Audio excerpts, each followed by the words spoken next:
It is April 2nd, 2020. Doesn't matter what day it is. I am walking around in the process of making a new joke. And I wanted to, I don't know, I guess document my process on that. So first oh shit. All right, so I sneezed just now, which has become probably one of the scariest taboos you can experience nowadays. Like I could go into a bank right now, just walk in and tell everyone to shut the fuck up and start crying and weeping to myself. And people would be like, he's under a lot of stress. But if I walked into a fucking bank right now, not even a bank, if I walked into a McDonald's right now to like get something to go and there was a line and I sneezed, yo, they would drag me out of there and beat me senseless, put me in a coma, and send me to the emergency room. This is all over the. I was working out a joke. All right. So first I pick the umbrella in which I'll be talking in. So I have the black shit, I have the relationship shit, and I have the voicing my opinion shit. I don't know what pretentious why I speak so much shit, and that's kind of what I'm working on right now. And like I said many times before, and will continue to repeat for all of the new listeners out there, all two of you,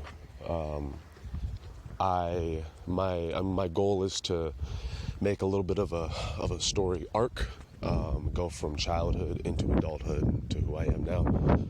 I already have a bunch of jokes kind of setting up that I'm opinionated, I'm loud, I usually gets me in trouble, I lack social awareness, and I come off really pretentious when I speak. So I set up all of that stuff, and now I'm going back to childhood. So I'm going back to like elementary school specifically, and how I got started kind of being me. Let's see what we have. So the joke I wrote right now. All right. So I felt really ignored as a kid, which is really the first ingredient. All right, everyone, hold on. Okay. All right. So I felt really ignored as a kid, which is the first ingredient in the recipe to make a stand-up comedian or a school shooter. Like most comedians that you're seeing on stage now were like one too many molestations away from grabbing a Glock from their dad's garage and walking into school, walking into playground, some shit like that. So that's what I have now. And the way I personally start off a joke is I just make a statement that is true to me, that I just believe. And that is, like, jokes aside, that I just believe. And that is that I felt ignored as a kid. That's the statement. And then I build a joke around that statement or that idea or that feeling or whatever, the concept. So for this one, I was just trying to do like a bait and switch. Like a bait and switch mixed with a metaphor here. So the metaphor being a recipe, like so you have something mentally to latch onto visually, and then the bait and switch being stand-up comedian, because most people, associate that with some sort of trauma with stand-up comedy, becoming a stand-up comedian, or they associate it with school shooters. So that's my logic there. Now, this is really rough. Really, really rough. I literally wrote this about 5 minutes ago. So now I just gotta keep adding to it and polishing it up. All right, so now that I have the idea of it, I've been mulling it through, and now I gotta break down some of the logic and clean up some of the words. So I felt ignored as a kid. So instead of having recipe in there, it's too many words, not necessary, and it's cluttering up the joke. So I felt ignored as a kid, which is the first ingredient to making a stand-up comedian. All right, so that's the first part there, or a school shooter. So I think I'm gonna keep that. So I felt ignored as a kid, which is the first ingredient to make a stand-up comedian or a school shooter. All right, cool. Maybe I might switch school shooter out with I don't know, mass murderer or something like that, but the logic of the joke still seems to be there. And the tag is what I really need to fix here. So what I have right now is most of the comedians you see were one too many molestations away from, and whatever I was saying before, I was going to switch out something like really ruining recess or something like that. I got to find a way. I want to find a way to ride that line to imply the information rather than shock. Like, I don't want it to be obvious. And little trigger words like molestation, from what I'm seeing I miss stand-up comedy. Miss going to open mics, man. One of the things I notice when going to open mics is, and what my jokes in the past is that, like, comedians will use these buzzword, rape or molestation or whatever, because they're buzzwords, like they immediately get a rise out of people. And I think if you can find other ways to describe things, that you're still saying the thing, but it's a little, not sneakier, it's a little more coy. I think that not only does it lead for better, more thought out jokes, something that's a little more creative outside the box, but it also keeps the audience somewhat on your side if you can just find a creative way to say it. Like I was when whoever, if you're a comic, you really should watch the movie Lenny.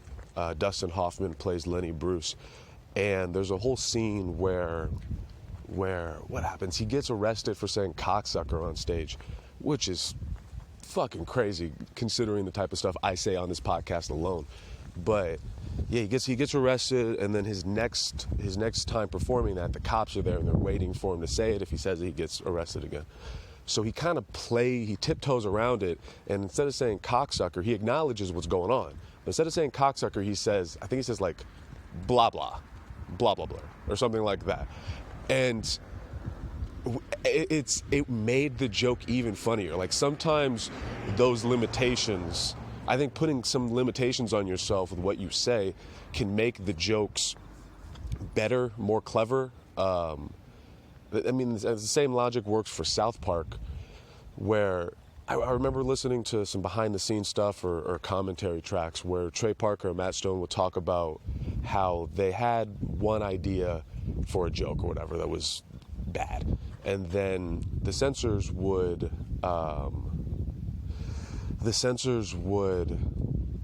what in the fuck am I saying? Okay, Jesus Christ. All right, I'm back online. You had to fucking shut down and reboot for a second. All right, so if you're a big South Park fan, I'm sure you remember the Muhammad episode. And then they did a retread of that episode where they put Muhammad in a giant bear costume. I mean, it's construction paper, so they didn't literally do it, but like they put Muhammad in a giant bear costume, and then they put Muhammad in the giant bear costume inside of like a moving van or something, just to like prove a point. And it made it way funny. Like having those limitations and being creative about it, I think makes the jokes way better. I don't know, like, yeah, just tiptoeing on, rather than crossing the line, trying to figure out where the line is exactly. Like I think that there's this logic I see with a lot of comics where it's like, I want to see, fuck it, let's see how far we can go. But it's like, isn't it kind of more fun to find the invisible line? Maybe that's how I look at it. I'm going to use one more anecdotal piece of evidence, then I'll get back to this joke. But the same thing happened with improv. I remember I started up an improv group at Cal State San Marcos. And is this college improv with a bunch of theater kids that were new, like that never done improv before. So it was not, no offense guys if you listen to this, but it was not very good. We got some good people on there eventually, but starting off it was pretty rough. And we ended up, I don't know how this happened, but we ended up having two shows. We would do the early show, which was the clean or family show, and then we would do the late show, which was the dirty show. We knew that that college kids would definitely come to anything called the Dirty Show or the Adult Show or the Midnight Show or anything like that. It was just a good marketing ploy to get them in. But the Clean Show, the Family Show, was always way better because of those limitations, because you kind of had to work around things. You got to use innuendos a lot more. You got to imply things that were fun. You got more creative suggestions. For anyone who's never been to an improv show, you sit down and the audience will yell, depending on the situation, the audience will yell out suggestions so that, everyone knows everything's on the up and up. We're just bullshitting and making this up. So the audience would yell shit out, but at the Family Show, they would yell out weird things like, I can't think of any examples, but like they would yell out stuff that was creative because they had to come up with something interesting.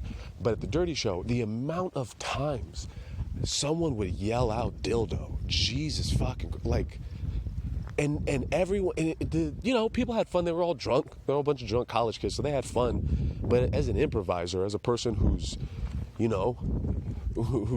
trying to like do this thing, it was frustrating. It was easy. It was like playing t-ball. All you had to do was go out there and talk about your dick or say something wild. Just say something, anything sexual. Call something gay. And then people would lose their fucking minds. So with all that in mind, I want to take the molestation thing out and change it to something a little more clever, a little less on the nose. And that's where I'm at. All right, so thinking about the logic of the joke right now. So my tag has to connect to the joke in a way that makes sense, that's logical but creative. So what I'm thinking here is the word I used, ingredient, would really work well painting like a picture of this for people. So since I'm using the word ingredient, I'll save that molestation, whatever that idea is, for later, and I'll just try to tag it up with the concept of making a cake or, I don't know, cooking meth or something, anything that involves ingredients. So let's see what I can come up with. It is cold as fuck out here. All right, where is it? So I was working on the joke, and I was thinking of just different ingredients, stuff that would make sense. So I was thinking, all right, so I felt ignored as a kid, which is the first ingredient to make a stand-up comedian or a school shooter. For comic, you need to be ignored as a kid, add a spice of blah, blah, blah, whatever. And then in my head, I said something like, add a splash of Kool-Aid. And I think a good, and this, maybe I'm making the ending of the tag before the beginning of the tags, but I think a good button to this joke would be, or add a splash of Kool-Aid if you want a cult leader, something like that. So I got to add a bunch of tags before this one because that feels like a good ending point. It's a nice mixture of a rule of three because you got a stand-up comedian, you got school shooters, and then you got cult leaders. The third one comes after a bunch of other tags. I think that is a good idea. All right, I think I got something here. Let's see. So all right, hold on. I'm gonna wait till there's not a car passing. And I think I'm gonna, God damn, dude. I think I'm gonna, what does everyone do? Come on. Do they really? I know they're not going to work. It is late. They're not going to an essential business right now. All right, anyway, I think I'm gonna actually perform it, see what it sounds like. I felt ignored as a kid, which is the first ingredient to make a stand-up comedian or a school shooter. Like, there's a fine line between a tortured artist and an asshole who ruins everyone's recess. Okay. There's something there. I feel like there's something there. I think that line would work. Felt ignored as a kid, which is the first ingredient to make a stand-up comedian or a school shooter. There's a fine line between a tortured artist and an asshole who ruins recess for everyone. Let's see. There's a fine line between a tortured artist and an asshole who ruins recess for everyone. Assholes who ruins everyone's recess. I think that would make more sense to... Hold up a second, I gotta write this down. Alright, so I think that works. So there's a fine line between a tortured artist and an asshole who ruins everyone's recess. Both want attention, but both still... Okay, but... Alright, hold on a second. Okay, so I felt ignored as a kid, which is the first ingredient to make a stand-up comedian or a school shooter.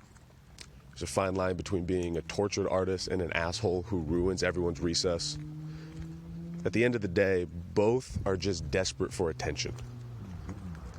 All right, so I think that rides the line pretty well. I mean, obviously, we know I'm talking about school shooters and shit. I think... why is everyone in my podcast studio right now? All right.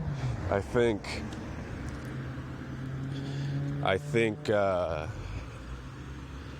that rides that line of, you know, I can see people being upset by this particular. I can definitely see someone getting upset by it.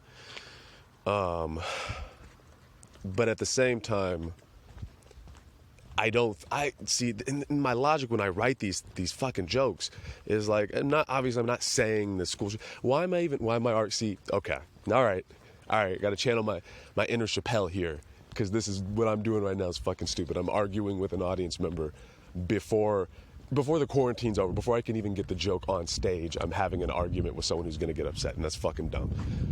All right, what did you learn from that Mark Twain ceremony? And that's the type of, okay, well, this is going all over the place. That's the type of not give a fuck that works for Dave Chappelle. Like, I think my logic of, my logic of wanting the joke to be clever and poignant and not be low-hanging fruit is me wanting to do that because I just like the art and I don't want to be a hacky cookie cutter comic. So I think my intention there is how I need to look at writing these jokes. But then I shift into, well, who's going to be offended and how can I not weasel my way through them being offended through like logic and reason, because it really isn't about logic and reason. They're going to be upset whether or not I can explain to them, like, well, actually, when I wrote the joke, I was not being disparaging towards victims of school shooters. Like, that's not going to change the joke. All right, so that's the mentality I seem to have to change, is making the jokes clever and mildly intelligent, but also not trying to cater to anyone else's sensibility but my own and my own belief system. All right. All right, I changed up one little word there. I said, at the end of the day, instead of both are just desperate for attention, at the end of the day, we're both just desperate for attention. So I want to make sure this is about me, not really about anybody else. This is about my perspective. All right. So I felt ignored as a kid, which is the first ingredient to make a stand-up comedian or a school shooter. There's a fine line between being a tortured artist and an asshole who ruins everyone's recess. At the end of the day, we're both just desperate for attention.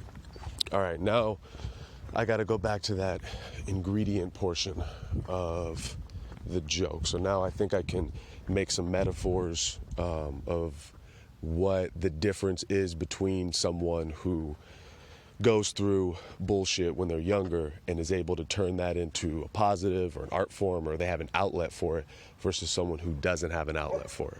So now I can use the ingredient stuff to make that metaphor. Okay, so I got to lead up into the ingredients joke. So what I have here is the recipe to make an artist or a sociopath are very similar. So I'm debating on whether I want to say the recipe to make an artist or a comic I don't know what I want to say. Right now I'm leaning towards artist for whatever reason. Recipe to make an artist or a sociopath or a psychopath are very similar. All right, let's see what I have here now. So I felt ignored as a kid, which is the first ingredient to make a stand-up comedian or a school shooter. There's a fine line between being like a tortured artist and an asshole who ruins everybody's recess. At the end of the day, we're both just desperate for attention, though. Like, the recipe to make an artist or sociopath is very similar. To make an artist, you need like a cup of neglect, a pint of narcissism, and a teaspoon of self-hatred. For a school shooter, just add like some extra fishing trips with his uncle. And if you want to make a cult leader, add a splash of Kool-Aid. All right, so as I say it out loud, there's a lot of stuff here that I don't like.